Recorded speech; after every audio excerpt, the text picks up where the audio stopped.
అధ్యక్షులు ముఖ్యమంత్రి రేవంత్ రెడ్డికి రాసిన లేఖపై పంచాయతీరాజ్ మంత్రి సీతక్క స్పందించి తెలంగాణ పంచాయతీ ఎన్నికల్లో వికలాంగులకు రిజర్వేషన్ కల్పించేందుకు వెంటనే చర్యలు తీసుకోవాలని మంత్రి సీతక్కను కోరినట్లు భారత వికలాంగుల హక్కుల పరిరక్షణ సమితి మునగాల మండలం ముఖ్య కార్యకర్తల సమావేశంలో రాష్ట్ర అధ్యక్షులు గిద్దె రాజేష్ వెల్లడించారు.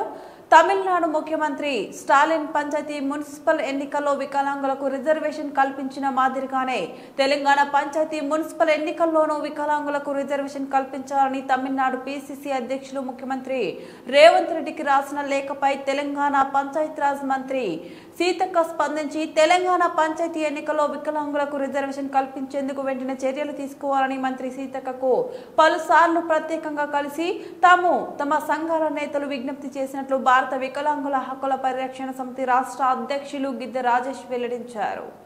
రాష్ట్ర వ్యాప్తంగా వికలాంగులు ఎదుర్కొంటున్న సమస్యల పరిష్కారానికి గౌరవ ముఖ్యమంత్రి గారు కృషి చేసే విధంగా చర్యలు తీసుకోవాలని చెప్పేసి గౌరవ మంత్రివర్యులు సీతక్క గారికి విజ్ఞప్తి చేయడం జరిగింది.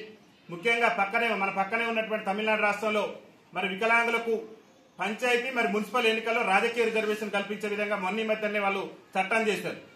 కాంగ్రెస్ పార్టీ ఏమో పార్లమెంట్ ఎలక్షన్ సమయంలో ఏఐసీసీ ఎన్నికల మేనిఫెస్టోలో మేము మెజార్టీ పార్లమెంట్ స్థానాలు కనుక తెలంగాణలో గెలిస్తే ఖచ్చితంగా వికలాంగులకు స్థానిక సంస్థల ఎన్నికల్లో రిజర్వేషన్ కల్పిస్తాం. మేము గతంలో రాజస్థాన్, ఛత్తీస్గఢ్ లో గతంలో మా కాంగ్రెస్ ప్రభుత్వం అధికారంలో ఉన్న సమయంలో మేము రిజర్వేషన్లు ఇచ్చినాం.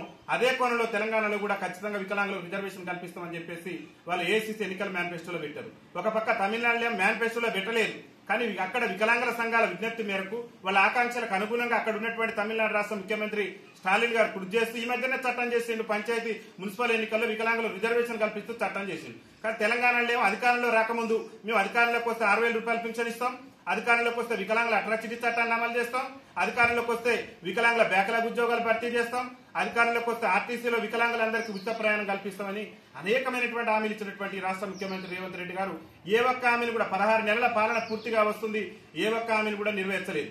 ముఖ్యమంత్రి గారు ఈ మధ్యన అంటుండు ప్రభుత్వ ఉద్యోగ సంఘాలు మా పీఆర్సీని వాళ్ళు ఏదో సమస్య మీద సమ్మె చేస్తుంటే నన్ను కోసినా కానీ రూపాయి కూడా లేదని అంటున్నారు. ఇవాళ ముఖ్యమంత్రి గారు నేను ఏం కోరుతున్నంటే మిమ్మల్ని పోయాల్సిన అవసరం కూడా లేదు. పంచాయతీ ఎన్నికల్లో వికలాంగులకు రిజర్వేషన్ కల్పించడానికి రాష్ట్ర ప్రభుత్వానికి పైసా కూడా అవసరం లేదు. రూపాయి ఖర్చు లేకుండా వికలాంగులకు రాజకీయ రిజర్వేషన్ కల్పిస్తే తెలంగాణ రాష్ట్రంలో దాదాపు 26,000 మంది అంటే 26,000 మంది వికలాంగులకు రాజకీయ అవకాశాలు వచ్చే అవకాశం ఉంది. ఈ దేశాన్ని స్వతంత్రం వచ్చి 75 ఏళ్ళు అవుతుంది.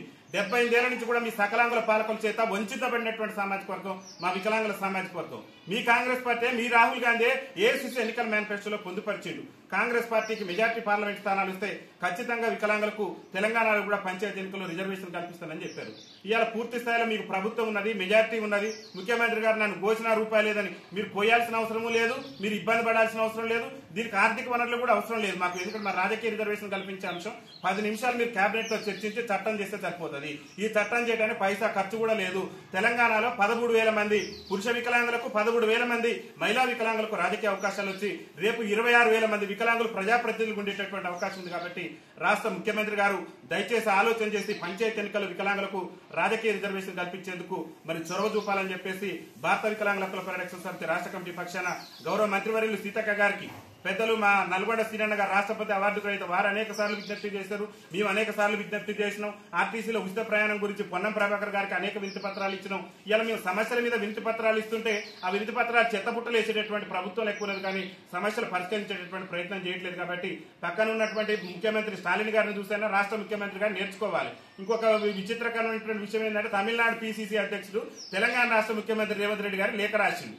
వికలాంగులకు పంచాయతీ ఎన్నికల్లో మీరు రిజర్వేషన్ ఇవ్వండి, మనం కాంగ్రెస్ పార్టీ చెప్పిందని చెప్పేసి తమిళనాడు పిసిసి అధ్యక్షుడు రేవంత్ రెడ్డి గారికి లేఖ రాసినా కానీ ఇంతవరకు చలనం లేదు. పిసిసి అధ్యక్షుడు మహేష్ కుమార్ గౌడ్ గారికి దగ్గరికి వెళ్లి మా వికలాంగులు గోడు చెప్పినాం, అయ్యా ఇది మా పరిస్థితి, మీ ఏఐసీసీ ఎన్నికల మేనిఫెస్టోలో చెప్పారని చెప్పేసి ఆ మేనిఫెస్టోకి సంబంధించినటువంటి విషయాలు కూడా వారికి చూపిస్తే నీ ముఖ్యమంత్రి గారికి లేఖ రాస్తానన్నారు. మరి ఆ లేఖ ఎడిపోయిందో ఆయన ఎడిపోయిందో కూడా తెలియనటువంటి పరిస్థితి. దయచేసి తెలంగాణ రాష్ట్ర పిసిసి అధ్యక్షుడు వారికి కూడా చెప్తున్నాం, పక్కనున్న రాష్ట్ర పిసిసి అధ్యక్షులు లేఖలు రాసి మన తెలంగాణ రాష్ట్ర ఇద్దరు తీసేటటువంటి ప్రయత్నం చేయమాకండి. మీ కాంగ్రెస్ పార్టీకి చిత్తశుద్ధి ఉంటే తక్షణమే పంచాయతీ ఎన్నికల్లో వికలాంగులకు రాజకీయ రిజర్వేషన్ కల్పించే విధంగా చర్యలు తీసుకోవాలని చెప్పేసి మేము విజ్ఞప్తి చేస్తూ, తెలంగాణలో కూడా వికలాంగుల మీద దాడులు పెరిగిపోతున్నాయి. ప్రతి గ్రామాలలో కూడా మాలాంటి నాయకులు కూడా చోటా లీడర్లు, రాజకీయ నాయకులు అధికార పార్టీ అని చెప్పేసి పెత్తనం జలాయిస్తూ ఇచ్చలవిడిగా కూడా దౌర్జన్యంగా ప్రవర్తిస్తూ వికలాంగుల మీద కూడా దాడులు చేస్తున్నారు. వాళ్ళ మీద కూడా చట్టపరమైనటువంటి చర్యలు తీసుకోవాలి. కేంద్ర ప్రభుత్వం 16 వికలాంగుల హక్కుల చట్టం తెచ్చింది దేనికనంటే వికలాంగులు ఎవరైనా అవమానపరిచినా కించపరిచినా వికలాంగుల హక్కుల చట్టం సెక్షన్ 92 ప్రాతిపదికన అనేకమైనటువంటి మరి ప్రాతిపదిక కేంద్ర ప్రభుత్వం 2016లో తెచ్చింది కాబట్టి ఆ చట్టం అమలుకు కూడా సీతక్క గారు చొరవ చూపాలని చెప్పేసి మేము విజ్ఞప్తి చేయడం జరిగింది. వారు కూడా సానుకూలంగా స్పందిస్తారని మేము భావిస్తున్నాం.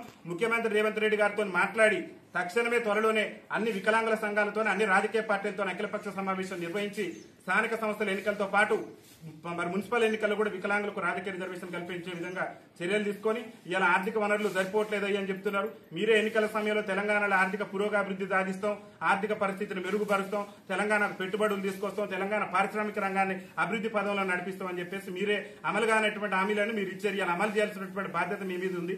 ఇలా మమ్మల్ని నమ్మించి మా గొంతు కోసేటటువంటి ప్రయత్నం చేస్తే మేము కూడా సహించబోం. పెద్ద ఎత్తున భారత వికలాంగుల హక్కుల పరిరక్షణ సమితి ఆధ్వర్యంలో 6,000 పింఛన్ ఇచ్చేంత వరకు రేవంత్ రెడ్డి ప్రభుత్వాన్ని వదిలిపెట్టాం. ఆత్మగౌరవం కోసం రాజ్యాధికారంలో మాకు వాటా కల్పించేంత వరకు రేవంత్ రెడ్డి ప్రభుత్వాన్ని వదిలిపెట్టాం. ఆర్టీసీ మహిళలకు ఉచిత ప్రయాణం ఇచ్చారు. వికలాంగులకు ఇచ్చేందుకు రాష్ట్ర ప్రభుత్వానికి ఉన్న అడ్డంకులు రాష్ట్ర ప్రభుత్వాన్ని పెద్దగా వచ్చి బడ్జెట్ పడేది కూడా ఏం లేదు కాబట్టి దాని మీద కూడా ప్రభుత్వం ఆలోచన చేయాలని చెప్పేసి విజ్ఞప్తి చేస్తూ ఈ అన్నింటినీ కూడా పరిష్కరించే విధంగా ప్రభుత్వం కృషి చేయకుంటే పెద్ద ఎత్తున భారత వికలాంగుల హక్కుల పరిరక్షణ సమితి ఆధ్వర్యంలో ఆందోళన కార్యక్రమాలు ఉధృతం చేస్తామని చెప్పేసి తెలియజేస్తుంది. వికలాంగుల ఐక్యత, వికలాంగుల ఐక్యత కల్పించాలి. పంచాయతీ ఎన్నికల వికలాంగులకు రాజకీయ రిజర్వేషన్